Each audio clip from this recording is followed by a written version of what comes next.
Fahad goat farm आज सकाळी सकाळी एल्बो मारने आणि जे गाभण नाही त्यांना हायटेकने डिवर्मिंग केलेलं आहे. आणि डिवर्मिंग झाल्यानंतर आम्ही त्यांना सकाळी जे दाना देतो ते हिंदुस्तान फीडचे कणक म्हणून शेळ्यासाठी येते खास ते. आणि त्यामध्ये मिनरल मिक्सर आहे.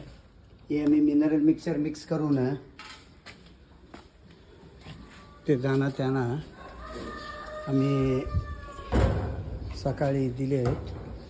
हे आहे कणक पेंड, हे कणक पेंड आहे.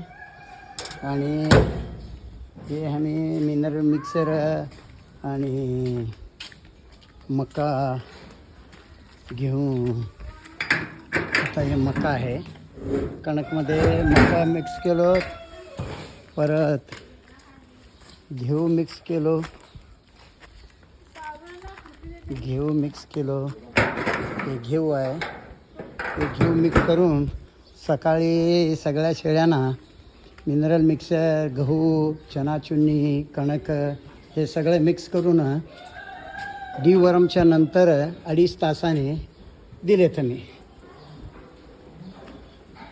नंतर शेळ्यांना आता हे भुसा टाकलेत, तूर भुसा टाकलेत. हे तूर भुसा आहे, हे सकाळी दिलेले. हे मका आहे आणि हे गोळी पेंड आहे आणि त्यामध्ये मिनरल मिक्सर. हे सगळ्या ब्रीडरला आम्ही 1 अर्धा किलो आणि सगळ्या शेळ्यांना 2 ते 300 ग्रॅम दिले. अगोदर डिवर्म केले 7 वाजता, नंतर 2.5 तासाने त्यांना दाणा दिले आणि आता सध्याला त्यांना सुका तूर भुसा दिले. सगळ्या शेळ्या खाऊ लागले. तर ही आपली डिवर्म झाली. आता परत 3 महिन्याने दुसरे डिवर्मरने डिवर्मिंग करायचे. आता जे केले, जे गाभण आहे त्यांना हायटेक दिलं, जे गाभण नाही आहे त्यांना एल्बो मार दिलेत आम्ही. ते डोसेस जे आहे त्यावर ज्याप्रमाणे लिहिले ते प्रमाण दिलेत. आणि हे बघा पिल्लू बी आहेत त्याचे.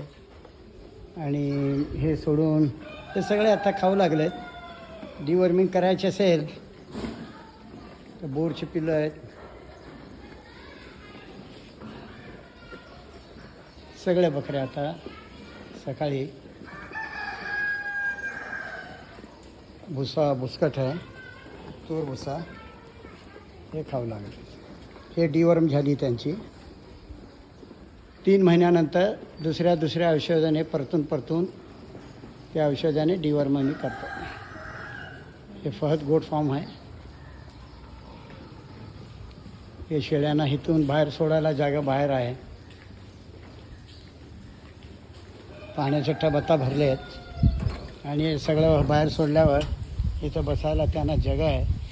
ते चारे आहेत सगळे आणि हे बसायला जगा आहे. फक्त सोडल्यानंतर बाहेर येऊन बसायला जगायचे.